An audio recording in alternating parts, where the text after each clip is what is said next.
Reconditioned heads for Gravner Mark 6 oil mist detector. For testing, the heads are connected to the unit, and then we simulate the oil mist with smoke detector spray sprayed on the head's path. Apart from hearing the alarm, we can also see the relevant indicator lights on both the head and the unit, as well as a message on the screen.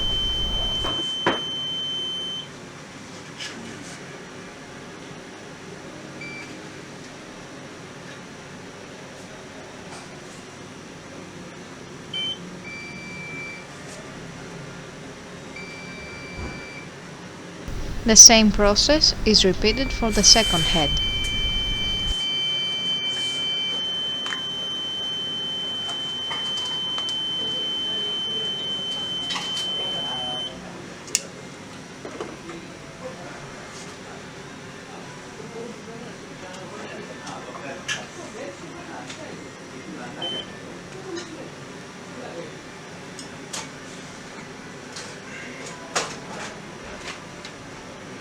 We can now see that both detector heads are operating successfully and are ready to be delivered to the customer.